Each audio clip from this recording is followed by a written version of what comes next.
Assalamualaikum, halo semuanya. Semoga kalian sehat selalu ya. Dan jangan lupa bersyukur untuk hari ini. Oh iya, aku mau ingetin kalian untuk tetap jaga kesehatan ya.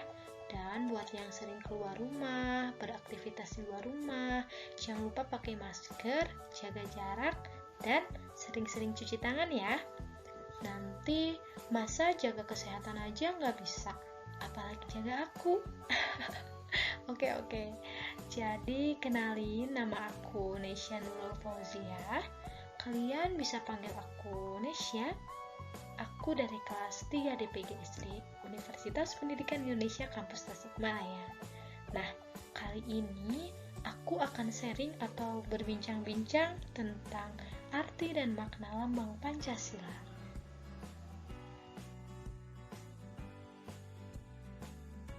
Oh iya, sebelum kita lanjut ke arti dan makna lambang Pancasila, kalian udah tahu belum? Pancasila itu apa sih?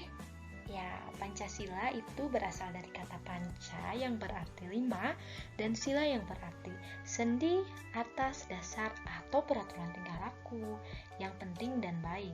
Maka dengan demikian, Pancasila merupakan 5 dasar yang berisi pedoman atau aturan tentang tingkah laku yang penting dan baik. Nah, untuk mengingat kembali apa saja isi dari Pancasila itu, yang pertama ada ketuhanan yang Maha Esa, yang kedua ada kemanusiaan yang adil dan beradab, ketiga persatuan Indonesia, keempat kerakyatan yang dipimpin oleh hikmat kebijaksanaan dalam permusyawaratan perwakilan, dan yang kelima keadilan sosial bagi seluruh rakyat Indonesia.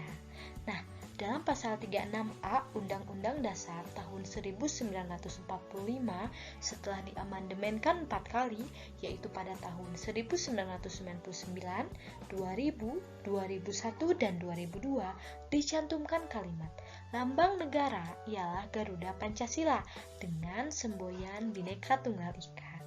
Nah, Garuda Pancasila ini mempunyai perisai yang melambangkan perjuangan dan perlindungan diri untuk mencapai tujuan. Di dalam garis hitam tebal yang melambangkan negara merdeka dan berdaulat yang dilintasi garis khatulistiwa. Oke, selanjutnya kita akan membahas tentang makna simbol pada gambar Pancasila. Burung Garuda menjadi lambang negara bangsa Indonesia dan Pancasila merupakan dasar ideologi bangsa Indonesia. Lambang negara Indonesia adalah burung Garuda yang di dalamnya terdapat 5 lambang Pancasila beserta maknanya. Kelima simbol tersebut adalah bintang, rantai, pohon beringin, kepala banteng, padi, dan kapas. Nah, yang pertama akan kita bahas yaitu ada bintang. Lambang bintang dengan perisai berlatar belakang warna hitam dijadikan sebagai sila pertama dalam Pancasila yang berbunyi ketuhanan yang Maha Esa. Nah, pada bintang berwarna kuning bersudut 5 ini, bintang diartikan sebagai sebuah cahaya seperti Tuhan yang menjadi cahaya kerohanian bagi setiap manusia.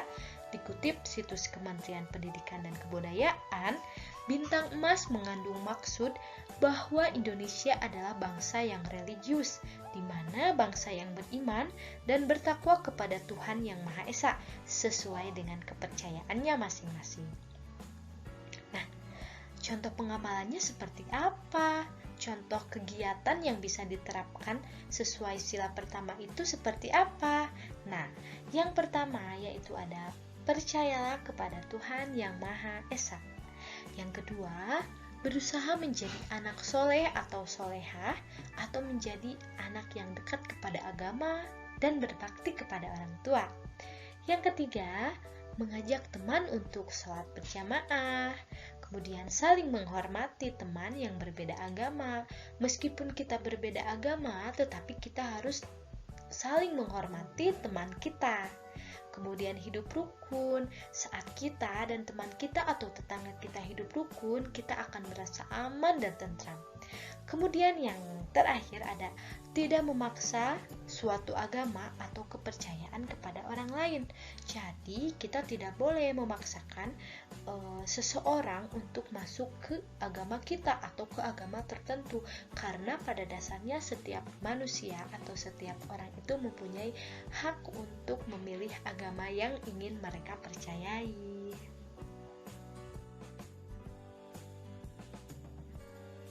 Oke, selanjutnya yang kedua yaitu ada gambar rantai. Nah, gambar rantai ini dengan latar belakang warna merah dijadikan sebagai dasar sila kemanusiaan yang adil dan beradab. Simbol gambar rantai ini dijadikan sebagai lambang sila kedua dari Pancasila. Nah, maknanya apa? Maknanya adalah manusia Indonesia yang dapat menerapkan nilai kemanusiaan ke dalam bentuk sikap, tindak yang mengakui persamaan derajat, dengan mengembangkan sikap saling menyayangi, mencintai, bersikap tenggang rasa, dan tidak semena-mena dengan orang lain. Nah, contoh pengamalannya seperti apa? Contoh kegiatan yang bisa diterapkan di lingkungan masyarakatnya itu seperti apa ya? Nah, yang pertama yaitu ada sikap saling menyayangi sesama manusia. Kita sebagai makhluk sosial tentunya harus saling menyayangi. Kenapa? Supaya kita hidup dengan aman dan nyaman. Yang kedua yaitu ada gemar menolong orang lain. Nah, kita ketika ada teman yang butuh pertolongan kita, sudah sepatutnya kita membantu teman itu. Ya. Kemudian yang ketiga ada bersikap tenggang rasa. Yang keempat ada tidak membeda-bedakan, bersikap adil sesama teman di sekolah maupun di rumah. Jadi kita tidak boleh membeda-bedakan agama, suku, ras, jenis kelamin. Pokoknya kita harus tetap saling menghargai, menghormati. Kemudian yang terakhir ada berbicara atau bertingkah kepada orang lain dengan sopan dan santun. Nah, misalnya ketika kita sedang berpapasan di jalan dengan orang yang lebih tua, maka kita harus bersikap dengan sopan dan santun, maupun ke orang tua, ke sesama, ke yang lebih muda, kita harus berbicara atau bertingkah dengan sopan dan santun, sehingga mereka pun bisa menghargai kita.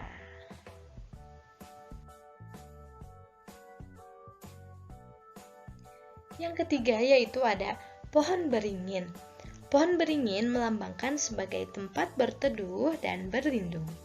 Pada Pancasila, pohon beringin ini dijadikan sebagai dasar sila ketiga yang berbunyi Persatuan Indonesia. Nah, pohon beringin ini memiliki banyak akar yang menggelantung dari ranting-rantingnya. Nah, kemudian contoh pengamalannya itu seperti apa dalam lingkungan masyarakat? Nah, yang pertama yaitu berteman dengan siapa saja. Nah, kita sudah sepatutnya berteman dengan siapa saja tanpa membedakan suku, agama, ras, tempat tinggal, bahasa, maupun status sosial. Nah, yang kedua yaitu tidak mudah bertengkar antar sesama manusia. Kenapa? Supaya kita hidup dengan aman dan tentram.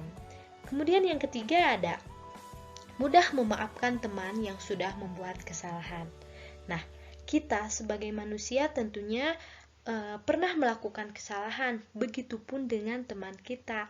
Nah, sudah sepatutnya kita harus tetap memaafkan teman kita yang sudah membuat kesalahan. Lalu ada cinta tanah air, kemudian mencintai produk lokal, lalu bergaul dengan teman tanpa membedakan suku, ras, dan adat istiadat seperti yang sudah tadi disebutkan ya. Lalu yang terakhir, ikut menjaga keamanan lingkungan.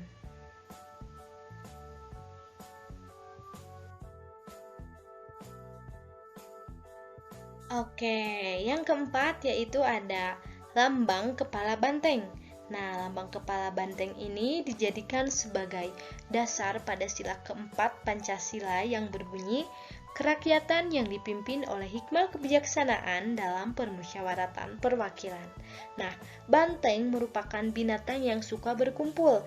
Sama seperti manusia, dalam pengambilan keputusan harus dilakukan dengan musyawarah. Salah satunya dengan berkumpul dan diskusi. Nah, contoh pengamalannya seperti apa? Contoh kegiatan dalam masyarakatnya itu seperti apa? Nah, yang pertama yaitu mengutamakan keputusan yang diambil secara musyawarah. Jadi, ketika kita akan mengambil sebuah keputusan, maka seharusnya dilakukan secara musyawarah terlebih dahulu atau diskusi terlebih dahulu. Nah, yang kedua, tidak memaksa kehendak orang lain. Nah, dalam musyawarah, kita tidak boleh memaksa kehendak orang lain supaya ikut atas kehendak kita.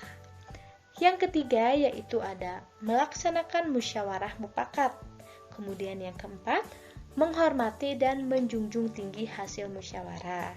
Nah, apapun hasil dari musyawarah nanti, kita harus tetap menghormati dan menjunjung tinggi hasil dari musyawarah itu sendiri.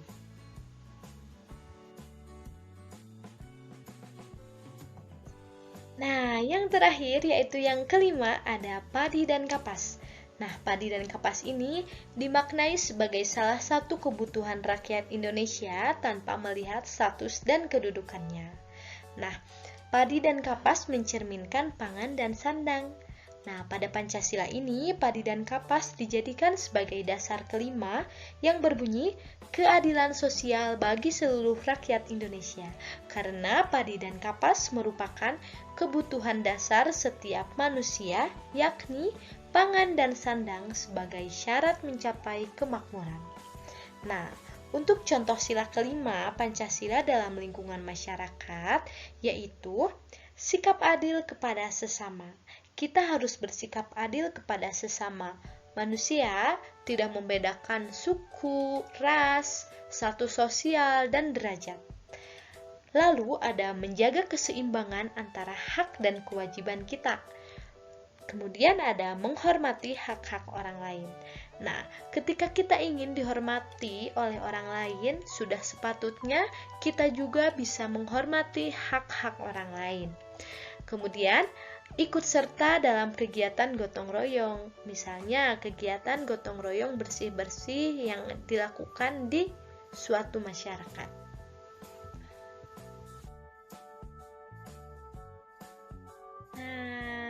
Alhamdulillah, sudah selesai ya.